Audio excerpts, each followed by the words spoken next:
ରାଜା କୃଷ୍ଣଦେବରାୟ କେବେ କେବେ ତେନାଲି ରାମାଙ୍କୁ ପରୀକ୍ଷା କରିବା ପାଇଁ ଅଜବ ପ୍ରଶ୍ନ ପଚାରି ଦିଅନ୍ତି। ଦିନେ ରାଜା ଦରବାରରେ ବସିଥିବା ସମୟରେ ପଚାରିଲେ, ତେନାଲି ରାମା, ତୁମେ କହିପାରିବ ଆମ ରାଜ୍ୟରେ ମୋଟ ପକ୍ଷୀ ସଂଖ୍ୟା କେତେ? ରାଜାଙ୍କ କଥା ଶୁଣି ତେନାଲି ରାମା କହିଲେ, ଅବଶ୍ୟ କହିପାରିବି ମହାରାଜ, କିନ୍ତୁ ମୋ ଠାରୁ ବହୁତ ବଡ଼ ବଡ଼ ପଣ୍ଡିତ ମଧ୍ୟ ଏହି ଦରବାରରେ ଉପସ୍ଥିତ ଅଛନ୍ତି। ସେମାନେ ଥାଉ ଥାଉ ମୁଁ ଏହି ସାମାନ୍ୟ ପ୍ରଶ୍ନର ଉତ୍ତର ଦେବା ଆଦୌ ଠିକ୍ ହେବ ନାହିଁ। ତେନାଲି ରାମାର ଏପରି କଥା ଶୁଣି ସେ ରାଜଦରବାରରେ ଉପସ୍ଥିତ ଥିବା ପଣ୍ଡିତମାନଙ୍କ ଆଡ଼କୁ ରାଜା ଏକ ଦୃଷ୍ଟି ଫେରାଇ ଆଣିଲେ। ଏପରି ଏକ ବିଚିତ୍ର ପ୍ରଶ୍ନର ଉତ୍ତର ପୁଣି କିଏ ଦେବ? ଆକାଶରେ ଉଡ଼ୁଥିବା ପକ୍ଷୀମାନଙ୍କର ଗଣନା କିଏ ବା କରିପାରିବ? ସେଥିପାଇଁ ସମସ୍ତେ ନିଜ ନିଜ ମୁଣ୍ଡ ତଳକୁ କରି ବସିଥାନ୍ତି। ଏହି ପ୍ରଶ୍ନର ଉତ୍ତର କାହାରି ପାଖରେ ମଧ୍ୟ ନଥିଲା। ସଭାରେ ଯେମିତି କେହି ବି ଏହାର ଉତ୍ତର ଦେଇପାରିଲେ ନାହିଁ। ତହୁଁ ରାଜା ଶେଷରେ ତେନାଲି ରାମାଙ୍କୁ ହିଁ ଏହାର ଉତ୍ତର ଦେବା ପାଇଁ କହିଲେ।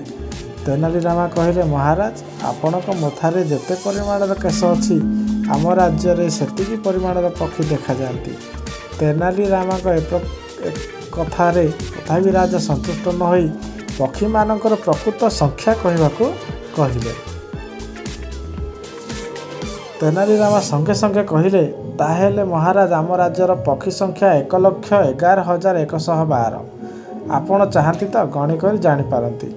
ଯଦି ପକ୍ଷୀ ଗଣିଲା ପରେ ପକ୍ଷୀମାନଙ୍କର ସଂଖ୍ୟା କମିଲା, ତାହେଲେ ମହାରାଜ ପଚାରିଲେ, ଏହାର ଏକମାତ୍ର କାରଣ ହୋଇପାରେ ଯେ ଗୋଟିଏ ପକ୍ଷୀ ହୁଏତ ଆଉ ଏକ ପକ୍ଷୀ ସହିତ ଦେଖା କରିବା ପାଇଁ ପଡ଼ୋଶୀ ରାଜ୍ୟକୁ ଯାଇଥିବ ବୋଲି ତେନାଲି ରାମା ଗମ୍ଭୀରତାର ସହିତ କହିଲେ।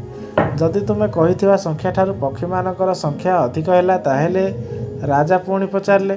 ତହୁଁ ତେନାଲି ରାମା କହିଲେ, ସିଧା କଥା, ବାହାର ରାଜ୍ୟରୁ କିଛି ପକ୍ଷୀ ହୁଏତ ତାଙ୍କର ସମ୍ପର୍କୀୟମାନଙ୍କ ପାଖକୁ ଆସିଥିବେ। ତେନାଲି ରାମାର ଏପରି କଥା ଶୁଣି ରାଜା ନିରୁତ୍ତର ହୋଇଗଲେ। ଶେଷରେ ସେ ରାଜା ତାଙ୍କ କର୍ମଚାରୀମାନଙ୍କୁ କହିଲେ, ଦେଖିଲ ତ, ସମସ୍ତେ ତେନାଲି ରାମାଙ୍କ ସହିତ ଯିଏ ଶତ୍ରୁତା କରେ ତାର ପରିଣାମ ସେ ନିଜେ ହିଁ ଭୋଗ କରେ। ଖାସ୍ ଏଇଥିପାଇଁ ମୁଁ ତେନାଲି ରାମାଙ୍କୁ ସର୍ବୋଚ୍ଚ ସ୍ଥାନରେ ଅଧିଷ୍ଠିତ କରାଇଛି। ତୁମମାନଙ୍କ ମଧ୍ୟରୁ କେହି ଜଣେ ହେଲେ ଏପରି ଅଛ କି ଯିଏ ଦୃଢ଼ତାର ସହିତ ସମସ୍ତ ପ୍ରଶ୍ନର ସଠିକ୍ ଉତ୍ତର ଦେଇପାରିବ? ତାପରେ ରାଜାଙ୍କ କଥା ଶୁଣି ସମସ୍ତେ ନିରୁତ୍ତର ହେଇ ରହିଲେ।